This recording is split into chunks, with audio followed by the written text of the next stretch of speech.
Ahanba magtada Mayambu Wari Chaphu channel ge maikaidagi taramna ookchari. Amit Kumar HUIDROMBA ge mayekta ENGKHOL ani subatangka amu miyamgi damakta puduna laksari. Ayengbi haidadi hairage haiduna mapuroiba asida khonjin khara tapthana tawna hairei. Tamo changlense aina sumjingnaba khara thingni aduna khara kokthodi aki akhang phagadrna khale. Karino ne nangna thengridubo aigi bapna rasu khangde angang macha ama mafam sida he ui aduga haina daba sahumsu he phawi aduna sanglense chawsu sawi sangsu yamna sangi amukta sengdokse adu oiradi khara phado yai sum isong songna leibasida mokhol mawa taningdaba tabai oirambasu yai ba. Yes, nangki raja duda James mahaki nupida phagi oina noksile adubu ayingbidi sakpham adudi hongdi hainari ngai mikop asimaktada mi ama berendarda kana senkibai makhol ama tarai aduda James puk hagotuna torchlight adu thongnau adu hangdoktuna thanduni yengi adubu karisu udi maduda ayingbiduna tapna hairai kadano hojikidubo huranba mi malida ado aina haibado. James thongnau adu lonsile aduga mahaki nupida hairai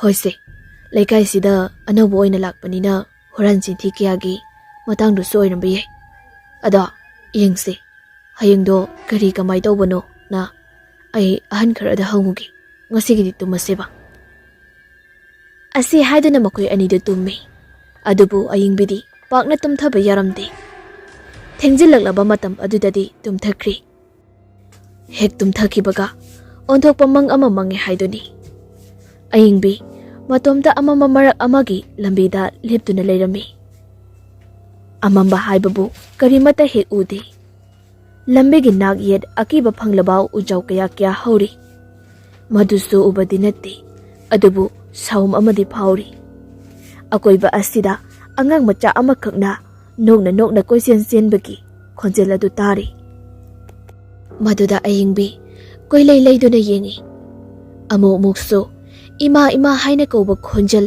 tarakpa adudadi ayingbi leitafam khangdri macha oiraboi ningduna kapli koisen chenduna khonjal adugi matung inari adubu amama marak phanglaba kobadi sunglei leite khara cheli aduga amuk leptuna macha oigadra jingnariba adubu kauduna kapli asumna leirambadagi maingal amakhak asida urai maingal adu tamna ahingbi mamitki mapi adu taithoktuna selai maingal aduda mahak yoksilakpadagi maingal adu fajaraba angang ama oiramle madu ubada ahingbi chinsinduna koli aduga kapna asumna hairai imak ibema nang nahan kai kadai da leruge ha nahan kai kadai da leruge ba angang adu kari sukhumlakte adubu ayingbidi pendabagi teng thanaba adu lepte imana nabuti base nang khangdabra ha nang nahan kai kadai da leruge ba handa mukso angang aduna wa ama pau khumlaktaba adudadi ayingbi kaplamba adu sattoi aduga kolamba angang adu mahaki masanati mahakti macha mamita udri haibasi ningsinglakpadai angang adu phat inthoi matam adudadi angang adugi mamit amata yauromde machin maraisu musin muba makutasu laifadabi paiba angang macha ama oiramle madu ubada ayingbi kanan lauromlaga chelai mahakna chelai haibagi wani angang adudi nokmi laifadabi adu tawraga mahakpu asum tanarai asum tanarakpadagi tamna yoksilaktuda ahingbigi lengjumda tap launa pairaga khangchingchingai Matam aduda ayingbi mikap khangtok tholai.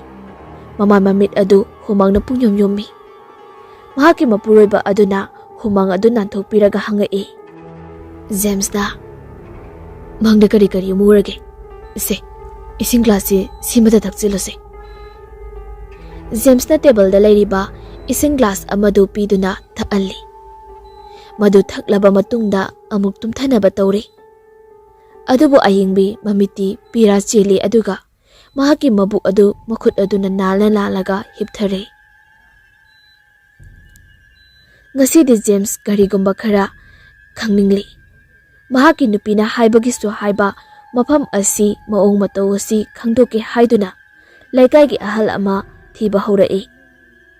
Makhoigi yumdudai khara chatlaga leiba ahal amadi thengnari. Ahal adu nupini chahi mawdra mukti suramlani. Adubu masadi kanna ui mamiti khara singna udre hai. Aduga manasu kaya tadri. Yum adaso mahaka masunupi amakaka leizabani. Mahaki machanupa adudi nupi atombigi yahung induna leikhri. Nupi ahal na poomba angang aduni hausi ahal asiga leiriba asi. Ahal adu leima kawi. Masunupi aduna tombi macha kawi. James na ahal aduda wahang matang hangba haurai. James na abo aisi arapadagini mamanglonggine yumdo aina leiraga matai thang bado sanglen ajobaga leibado minagadi thainagine pisaphamni kaina hainabado. Madu dabada sak thonglibi machunupi class 9 tamukta karibi adu fat onthoraktuni yenglai. Mahaki miyeng aduda James su singnabadi singnari. Adubu ahal adudi wa amata khomlaktri. Thariba phak aduda adumak lengdana hipli. Khomlaktrasu khomlaktana James amuka wahang hanglai. Abo aina laisi kaino mahangena tawbani. Sanglen asangbado phi sarambanena haibadu mafamdo adudo kamaina tokrinoba. Handakti leima masadu iliba phi adu chinkhatli aduga asumna khumlai. Thaina ki sangni thaina hairise pungkui kuiba natteda chahi 30 rongi mamangini. Adubu somdadi ayingbi akibagi mathakta langtaknaba hemanlakpadagi sanglel aduda tapna sanglai. Gate adudi paliba khakki wani ahoba mayam leiri aduna hekta changsilai. Ahanba ka aduna yamna phibam sadri thongsu thongnausu amata yaudri. Phaglang singloina segairi iho hori yena kharomdagi sanglakpa sambalai nongbal leigi masa aduna ka adu isong songhalli.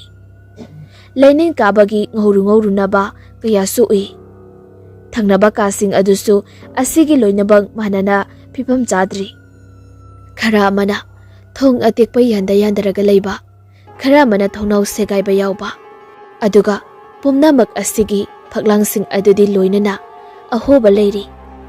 Mathaki tin kupliba adusu maramrakta ahoba yauri. Adubu mayai wairap tauba ka amadi thongadu lonsinbagi maongda leirammi. Thongadu manungda lonbagi maong oina tawi.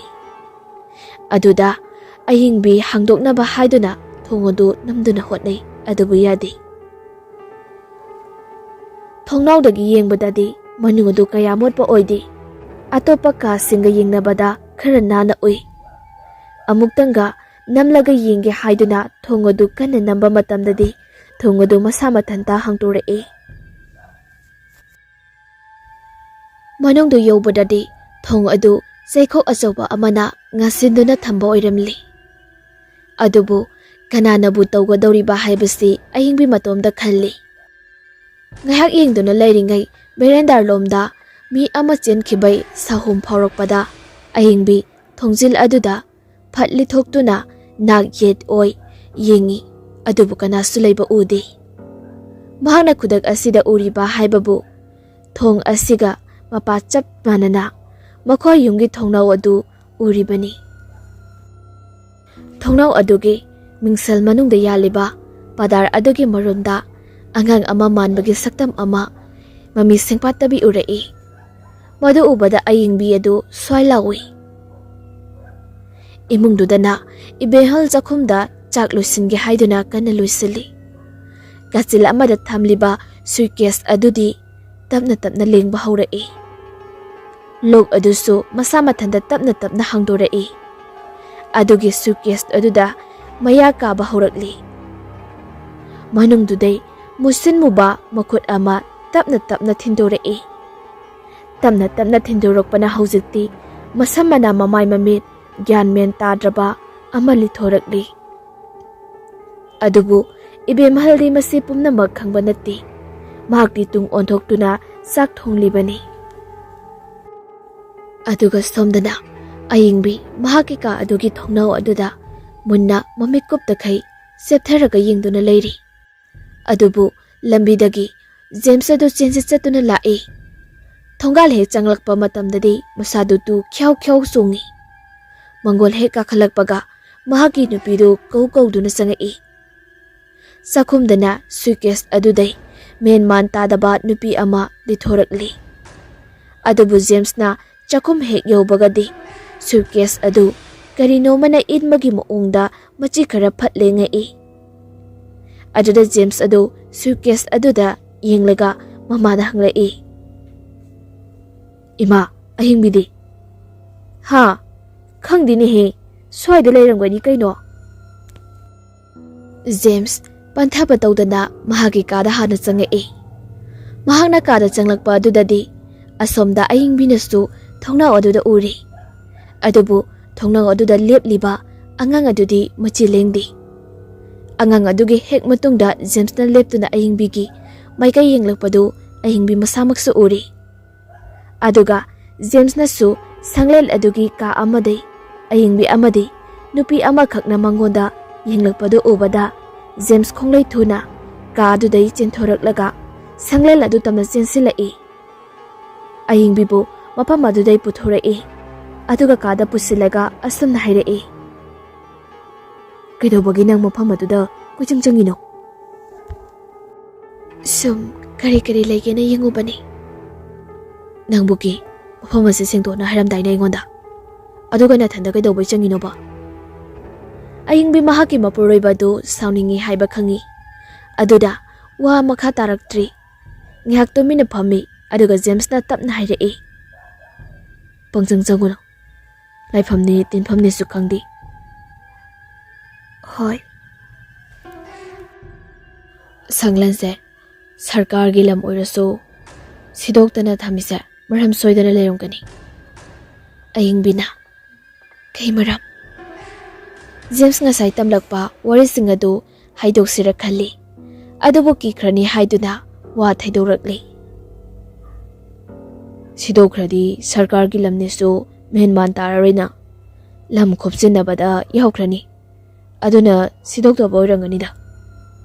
Wai kharasi haiba loitringai phuk hogokri. Aduga sakumda changduna suitcase adu hangtuktuni yengi. Manungda yauramba posak asing adustu mahausagum lengdana adumak yauramli. Mama adudi ngangakna yengai. Kaidoragidi ibungo nangba? James ko yengna yengna mamagi manakta changai aduga tapna hairai. Ima namong nupisi asongni sanglel lom sidane changhanganu ko. Masi laifamnesu iPad haini. Adu lai amta khurum thokse. Ha, kanana hairino ne? Haiba haidaba khurum thoktaba yadabani. Ai yardi hauzima akhang hai amta tanarukigi. Noyumde mapalamta thoonganu ko. Ibemhal hoiga maiga haiba nanghaude. James adu yumdagi amuk thokri. Somdasu tomi masana mabokta hangai. Abo kaigina abokna aseng bai doctor de. Laima. Kaidoruni aseng ba hairaga. Ha. Nunga yai phaba tangkhalakpa matam sida laaga. Aina mukoi tan ba sakloidro. Tombi macha. Ado mina wa bataradi kamaina tawni abo. Yumbu kakadusu adum leiba ngamdadana chingkhridudi. Punsi haiba sidi ꯑꯋꯥ ꯑꯅꯥ ꯈꯔ ꯊꯦꯡꯅꯔꯒ ꯄꯨꯟꯁꯤ ꯃꯥꯟꯒꯗꯧꯕꯅꯤ ꯈꯔꯁꯨ ꯈꯪꯖꯁꯅꯨ ꯇꯣꯝꯕꯤ ꯃꯆꯥ ꯑꯁ ꯑꯕꯣ ꯑꯗꯨꯃꯥꯏꯅ ꯍꯥꯏꯅꯨꯕ ꯃꯣꯏꯁꯨ ꯑꯋꯥꯐꯝꯗ ꯇꯥꯔꯗꯤ ꯀꯩꯁꯨ ꯅꯨꯡꯉꯥꯏꯔꯣꯏꯕ ꯂꯩꯃ ꯑꯩꯅ ꯍꯥꯏꯈꯤꯗ꯭ꯔꯤꯗꯣ ꯅꯨꯄꯥ ꯑꯗꯨꯒꯤ ꯃꯤꯠꯌꯦꯡꯗ ꯁꯤꯡꯅꯕ ꯃꯤꯅ ꯂꯥꯛꯆꯕ ꯌꯥꯗꯕ ꯃꯥꯒꯤ ꯃꯒꯨꯟ ꯑꯃ ꯆꯦꯜꯂꯤ ꯃꯗꯨꯅ ꯃꯔꯝ ꯑꯣꯏꯔꯒꯅꯦ ꯁꯣꯏꯗꯅ ꯅꯝꯊꯈꯤꯕꯅꯤ ꯈꯟꯕꯒꯤꯅꯤꯅꯦ ꯃꯕꯣꯛꯀꯤ ꯋꯥꯔꯤꯁꯤꯡ ꯑꯁꯤ ꯃꯆꯨꯅꯨꯄꯤ ꯑꯁꯤꯅ ꯀꯔꯤꯁꯨ ꯍꯥꯏꯗ꯭ꯔꯕꯁꯨ ꯃꯕꯣꯛꯅ ꯀꯨꯏꯔꯕꯒꯤ ꯃꯃꯥꯡꯗ ꯂꯤꯕꯤꯈꯤꯕ ꯋꯥꯔꯤ ꯑꯗꯨꯒꯤ ꯉꯁꯤꯁꯨ ꯅꯤꯡꯁꯤꯡꯂꯤ ꯃꯇꯝ ꯑꯗꯨ ꯆꯍꯤ 30ꯃꯨꯛꯀꯤ ꯃꯃꯥꯡꯒꯤ ꯋꯥꯔꯤꯅꯤ ꯃꯄꯨꯔꯣꯏꯕ ꯅꯧꯅ ꯀꯥꯏꯅꯈ꯭ꯔꯕꯤ ꯂꯨꯈ꯭ꯔꯥꯕꯤ ꯑꯃꯈꯛ ꯅꯧꯔꯤꯕ ꯃꯆꯥ ꯆꯍꯤ 4ꯔꯣꯝꯇ ꯉꯥꯏꯔꯤꯕꯤ ꯃꯆꯥꯅꯨꯄꯤ ꯑꯗꯨꯕꯨ ꯁꯪꯂꯦꯟ ꯑꯆꯧꯕ ꯑꯁꯤꯒꯤ ꯒꯦꯠꯀꯤ ꯍꯦꯛ ꯃꯃꯥꯡꯗ ꯂꯦꯞꯇꯨꯅ ꯂꯩ ꯃꯗꯨ ꯃꯐꯝ ꯑꯗꯨꯕꯨ ꯌꯦꯡꯁꯤꯜꯂꯤꯕ ꯑꯍꯜ ꯑꯣꯏꯔꯕ ꯅꯨꯄꯥ ꯑꯗꯨꯅ ꯊꯣꯛꯂꯛꯇꯨꯅ ꯍꯪꯉꯛꯏ ꯏꯕꯦꯝꯃ ꯀꯔꯤ ꯂꯩꯔꯦ ꯀꯅꯥ ꯍꯪꯕꯅꯣ ꯈꯨꯔꯥ ꯑꯩ ꯃꯐꯝ ꯑꯁꯤꯗ ꯐꯤ ꯁꯥꯕ ꯌꯥꯎꯕꯒꯤꯗꯃꯛ ꯂꯥꯛꯄꯅꯤ ꯏꯕꯦꯝꯃꯔꯥ ꯃꯇꯧ ꯂꯩꯕꯤ ꯍꯥꯏꯔꯤꯁꯦ ꯃꯥꯅꯦ ꯃꯥꯃꯥ ꯃꯥꯅꯦ ꯈꯨꯔꯥ ꯏꯁꯦ ꯏꯕꯦꯝꯃ ꯉꯥꯏꯔꯕꯅꯤꯅꯦ ꯂꯥꯛꯑꯣ ꯂꯥꯛꯑꯣ ꯆꯪꯉꯣ ꯑꯉꯥꯡꯁꯤꯔꯥ ꯅꯆꯥꯅꯨꯄꯤꯔꯥ ꯃꯁꯛꯁꯦ ꯑꯣꯟꯊꯣꯛꯅ ꯅꯨꯡꯁꯤꯈ꯭ꯔꯦꯗ ꯃꯇꯧ ꯂꯩꯕꯤ ꯃꯆꯥꯅꯨꯄꯤ ꯑꯗꯨꯕꯨ ꯄꯣꯡꯈꯠꯂꯤ ꯑꯗꯨꯒ ꯁꯪꯂꯦꯟ ꯑꯁꯤꯗ ꯆꯪꯉꯛꯏ ꯀꯥ ꯄꯔꯦꯡ ꯄꯔꯦꯡ ꯑꯗꯨꯗ ꯃꯧ ꯅꯍꯥ ꯑꯍꯜ ꯂꯩꯁꯥꯕꯤ ꯈꯥꯛꯇꯅ ꯐꯤ ꯁꯥꯔꯤ ꯐꯤꯁꯥꯀꯣꯜ ꯑꯃꯃꯝꯗ ꯃꯗꯨ ꯀꯣꯏꯂꯩ ꯂꯩꯗꯨꯅ ꯃꯇꯧ ꯂꯩꯕꯤ ꯌꯦꯡꯉꯛꯏ ꯑꯗꯨꯒꯤ ꯑꯁꯨꯝ ꯂꯥꯛꯄꯗ ꯃꯐꯝ ꯑꯁꯤꯕꯨ ꯆꯂꯥꯏꯔꯤꯕ ꯅꯨꯄꯥ ꯑꯃꯃꯨꯛ ꯊꯦꯡꯅꯔꯤ ꯅꯨꯄꯥ ꯑꯁꯤꯗꯤ ꯃꯤꯌꯥꯏꯔꯤ ꯁꯣꯝꯂꯥ ꯃꯇꯧ ꯂꯩꯕꯤ ꯍꯥꯏꯔꯤꯁꯦ ꯑꯥꯎ ꯃꯥꯅꯤ ꯑꯁꯨꯝꯅ ꯃꯐꯝ ꯑꯁꯤꯗ ꯃꯍꯥꯛꯀꯤ ꯑꯣꯏꯅ ꯐꯤ ꯁꯥꯐꯝ ꯑꯗꯨꯁꯨ ꯐꯖꯅ ꯇꯥꯛꯄꯤꯔꯤ ꯑꯗꯨꯒ ꯐꯤ ꯁꯥꯐꯝ ꯑꯗꯨ ꯁꯥꯕ ꯌꯥꯍꯜꯂꯤ ꯃꯃꯥ ꯃꯆꯥꯒꯤ ꯃꯇꯧ ꯑꯁꯤ ꯂꯩꯔꯝꯂꯤꯕ ꯃꯤꯄꯨꯝ ꯈꯨꯗꯤꯡꯃꯛꯅ ꯃꯤꯅꯨꯡꯁꯤ ꯍꯦꯟꯅ ꯄꯣꯛꯂꯤ ꯑꯗꯨꯕꯨ ꯀꯔꯤꯕꯨꯗꯤ ꯃꯇꯦꯡ ꯄꯥꯡꯕ ꯇꯧꯔꯨꯅꯤ ꯃꯃꯥꯅ ꯐꯤ ꯁꯥꯔꯤꯉꯩ ꯑꯉꯥꯡ ꯃꯆꯥ ꯑꯁꯤꯅ ꯑꯆꯥꯄꯣꯠ ꯆꯥꯅꯤꯡꯉꯛꯄꯒꯤ ꯅꯤꯡꯉꯥꯏ ꯇꯧꯕꯗꯨ ꯎꯔꯒ ꯃꯐꯝ ꯑꯁꯤꯒꯤ ꯃꯤꯌꯥꯝꯅ ꯀꯨꯝꯍꯩꯒꯨꯝꯅ ꯌꯦꯡꯗꯨꯅ ꯑꯋꯥ ꯄꯣꯊꯥꯅꯔꯤ ꯑꯗꯨꯕꯨ ꯑꯇꯩꯒ ꯃꯍꯥꯛꯀ ꯃꯥꯟꯅꯗꯕ ꯑꯁꯤꯗꯤ ꯃꯍꯥꯛꯇꯤ ꯃꯐꯝ ꯑꯁꯤꯒꯤ ꯅꯣꯡꯉꯥꯟꯕꯗꯒꯤ ꯂꯩꯔꯒ ꯅꯨꯃꯤꯠ ꯇꯥꯔꯝꯗꯥꯏꯗ ꯍꯟꯕꯅꯤ ꯑꯗꯨꯅ ꯃꯍꯥꯛꯀꯤ ꯐꯤ ꯁꯥꯐꯝ ꯀꯥ ꯑꯁꯤꯗ ꯑꯗꯨꯃꯛ ꯑꯌꯨꯛ ꯅꯨꯡꯊꯤꯜ ꯋꯥꯔꯛꯄ ꯃꯇꯝꯗ ꯇꯨꯝꯗꯨꯅ ꯄꯣꯊꯥꯏ ꯑꯗꯨꯒ ꯑꯇꯩꯗꯤ ꯑꯗꯨꯃꯛ ꯃꯐꯝ ꯑꯁꯤꯗꯒꯤ ꯑꯅꯝꯕꯅ ꯍꯟꯅꯩ ꯑꯗꯨꯕꯨ ꯅꯣꯡꯃ ꯂꯥꯏꯕꯛ ꯊꯤꯕ ꯊꯧꯗꯣꯛ ꯑꯃꯈꯛꯅꯤ ꯊꯣꯛꯂꯤꯕ ꯑꯁꯤ ꯅꯨꯃꯤꯠꯁꯤ ꯃꯇꯧ ꯂꯩꯕꯤ ꯑꯍꯤꯡ ꯇꯨꯝꯁꯤꯠ ꯐꯥꯗ꯭ꯔꯗꯨꯅ ꯐꯤ ꯁꯥꯕ ꯌꯥꯝꯅ ꯋꯥꯔꯝꯃꯤ ꯃꯆꯥ ꯑꯗꯨꯁꯨ ꯃꯕꯨꯛ ꯂꯥꯝꯕꯒꯤ ꯑꯃꯗꯤ ꯇꯨꯝꯅꯤꯡꯉꯛꯄꯅ ꯃꯔꯝ ꯑꯣꯏꯔꯒ ꯅꯤꯡꯉꯥꯏ ꯇꯧꯔꯛꯄꯗ ꯀꯞꯂꯛꯏ ꯑꯗꯨꯗ ꯃꯍꯥꯛꯁꯨ ꯉꯥꯏꯍꯥꯛꯇ ꯇꯨꯝꯒꯦ ꯍꯥꯏꯗꯨꯅ ꯀꯥ ꯑꯗꯨꯒꯤ ꯀꯥꯆꯤꯟꯂꯣꯝꯗ ꯆꯪꯁꯤꯟꯗꯨꯅ ꯃꯆꯥ ꯑꯗꯨꯕꯨ ꯁꯨꯝꯗꯨꯅ ꯇꯨꯝꯊꯃꯤꯟꯅꯈ꯭ꯔꯤ ꯋꯥꯃꯟꯈꯤꯕꯅ ꯃꯤꯀꯞꯁꯨ ꯊꯣꯛꯇ꯭ꯔꯤ ꯑꯗꯨꯒ ꯑꯇꯩ ꯃꯌꯥꯝꯗꯨꯁꯨ ꯊꯦꯡꯖꯤꯜꯂꯛꯄꯗꯒꯤ ꯃꯐꯝ ꯑꯁꯤꯗꯒꯤ ꯑꯅꯝꯕꯅ ꯍꯟꯅꯈ꯭ꯔꯤ ꯏꯀꯣꯟ ꯀꯣꯟꯕꯗ ꯃꯐꯝ ꯑꯁꯤ ꯁꯦꯟꯅꯔꯤꯕ ꯑꯍꯜ ꯑꯗꯨꯅ ꯀꯥ ꯃꯊꯪ ꯆꯦꯛ ꯇꯧꯔꯛꯏ ꯃꯇꯧ ꯂꯩꯕꯤꯒꯤ ꯀꯥ ꯑꯁꯤꯁꯨ ꯂꯣꯏꯔꯦꯕꯣꯏ ꯈꯟꯗꯨꯅ ꯀꯥꯆꯤꯟꯗ ꯇꯥꯁꯤꯟꯗꯨꯅ ꯇꯨꯝꯂꯤꯕꯤ ꯃꯃꯥ ꯃꯆꯥ ꯑꯗꯨꯕꯨ ꯎꯗꯕꯗꯒꯤ ꯊꯣꯡ ꯑꯗꯨ ꯂꯣꯟꯁꯤꯟꯈ꯭ꯔꯤ ꯑꯗꯨꯒ ꯒꯦꯠꯇ ꯊꯣꯛꯂꯛꯄ ꯃꯇꯝꯗ ꯄꯣꯁꯃꯦꯟ ꯑꯃꯈꯛꯅ ꯆꯤꯊꯤ ꯑꯃꯈꯛ ꯈꯨꯗꯛ ꯑꯁꯤꯗ ꯑꯍꯜ ꯑꯗꯨꯗ ꯄꯤꯔꯛꯏ ꯆꯤꯊꯤ ꯑꯗꯨ ꯑꯍꯜ ꯑꯗꯨꯅ ꯐꯨꯔꯤꯈꯥꯎꯗꯒꯤ ꯑꯅꯣꯞ ꯑꯗꯨ ꯂꯧꯊꯣꯛꯇꯨꯅ ꯌꯦꯡꯉꯤ ꯑꯗꯨꯒ ꯑꯁꯨꯝꯅ ꯍꯥꯏꯔꯛꯏ ꯑꯁ ꯁꯤꯕꯨꯅꯦ ꯈꯨꯗꯛꯇ ꯍꯦꯛꯇ ꯅꯣꯇꯤꯁ ꯊꯣꯛꯄ ꯑꯣꯏꯅ ꯇꯧꯔꯗꯅ ꯑꯁꯨꯝꯅ ꯅꯣꯇꯤꯁ ꯑꯗꯨ ꯄꯨꯊꯣꯔꯛꯇꯨꯅ ꯒꯦꯠ ꯑꯗꯨꯗ ꯊꯦꯠꯆꯤꯜꯂꯤ ꯑꯗꯨꯒ ꯒꯦꯠ ꯑꯗꯨꯁꯨ ꯁꯣꯖꯥꯎ ꯑꯃꯅ ꯂꯣꯟꯁꯤꯟꯗꯨꯅ ꯃꯍꯥꯛꯀꯤ ꯁꯥꯏꯀꯜ ꯑꯗꯨ ꯊꯧꯔꯒ ꯊꯣꯛꯈ꯭ꯔꯤ ꯅꯣꯇꯤꯁ ꯑꯗꯨ ꯑꯇꯩ ꯀꯔꯤꯁꯨ ꯅꯠꯇꯦ ꯃꯐꯝ ꯑꯁꯤ ꯃꯇꯝ ꯈꯔ ꯊꯕꯛ ꯂꯦꯞꯅꯕꯒꯤ ꯑꯣꯔꯗꯔꯅꯤ ꯑꯗꯨꯒ ꯀꯌꯥꯝ ꯀꯨꯏꯕ ꯐꯥꯎ ꯊꯕꯛ ꯂꯦꯞꯀꯗꯣꯏꯅꯣ ꯍꯥꯏꯕꯗꯨꯁꯨ ꯄꯟꯕꯗꯤ ꯅꯠꯇꯦ ꯑꯗꯨꯒ ꯃꯐꯝ ꯑꯁꯤ ꯁꯣ ꯂꯣꯟꯁꯤꯟꯗꯨꯅ ꯊꯝꯂꯝꯕꯅꯤ ꯑꯗꯨꯕꯨ ꯁꯣꯝꯗꯗꯤ ꯃꯃꯥ ꯃꯆꯥ ꯑꯅꯤꯁꯤ ꯅꯤꯡꯍꯩꯗꯅ ꯇꯨꯝꯂꯤ ꯌꯥꯆꯪꯂꯛꯄꯩ ꯏꯪꯂꯤ ꯇꯧꯔꯛꯄ ꯃꯇꯝ ꯑꯗꯨꯗ ꯃꯤꯀꯞ ꯊꯣꯛꯂꯛꯏ ꯃꯤꯀꯞ ꯊꯣꯛꯂꯛꯄ ꯃꯇꯝꯗ ꯊꯦꯡꯂ ꯃꯥꯜꯂꯦ ꯈꯟꯗꯨꯅ ꯃꯐꯤ ꯃꯔꯣꯜ ꯂꯣꯏꯁꯤꯜꯂꯤ ꯑꯗꯨꯒ ꯃꯆꯥꯗꯨ ꯄꯥꯡꯈꯠꯇꯨꯅ ꯊꯣꯛꯂꯛꯄ ꯃꯇꯝꯗꯗꯤ ꯊꯣꯡ ꯑꯗꯨ ꯂꯣꯟꯗꯨꯅ ꯂꯩꯔꯝꯂꯦ ꯃꯗꯨꯗ ꯃꯇꯧ ꯂꯩꯕꯤ ꯄꯨꯡꯉꯛꯈ꯭ꯔꯤ ꯊꯣꯡꯅꯥꯎꯁꯤꯡ ꯑꯗꯨ ꯂꯣꯟꯕꯅꯤꯅ upai leitri. Ngayaktang matau leibi tauribasing ado manglala haiduna khalli. Adubu pakatpa asum helakpadagi thong adu kana namba haurai. Machadaso mikap tholakpadagi mamito koro lotuna mamana tauriba adu yengi. Asum namduna yenglambadagi matau leibi kanbiyo thong hango haiduna koilau lauba haurakli. Adubu laibak thibari mafam asidi khol asigi sidaida leibani. Laikagi yumsingadi yamna lapna hori. Aduna kanana su tabidri. Asum thengjilakpadagi akiba amusu phaurakli. Adubu wakalda amuksu khandoi. Hayeng nongaladi makhoi mayam na laaga mahakpu kanbirani haina. Pumnamak asi mahakti khangba nati. Mafam asi matam kharagi oina thonglole haibasi. Asamna numidagi matam asida masadu yengduna mamitai mapi sinthana phamli. Ka asida leiribasi phisakhol mama macha mahangna purakliba suitcase amadi angang asina paiduna sanariba lai phadabi asi khakni. Thongnaw loina lon sinbanina pumamde mamle. Adubu thongnaw masidagi thabal mangal changlakpa aduna ka asi amamade kharadina thaihalle. Macha asidi karisu khangdabanina chak lamle haiduna ningai haurakli. Upai leitraba mama asina masagi mabuk thannaba hotarabasu angang asigi ningai asidi themba ngamdri. Tauram khangdraduna tumbo oina sumbiragi phi ama thaduna tuminari. Mathangi numitni matau leibi wakal kharadi yangmagum tawi. Pumpham ngaiba oina macha aduga apikpa ka asida leiri. Amuksu hek phisakolda kakhatuna phi amuksu hek sai. Adubu ngairekpa pumpham helafau chek muk lauruktri.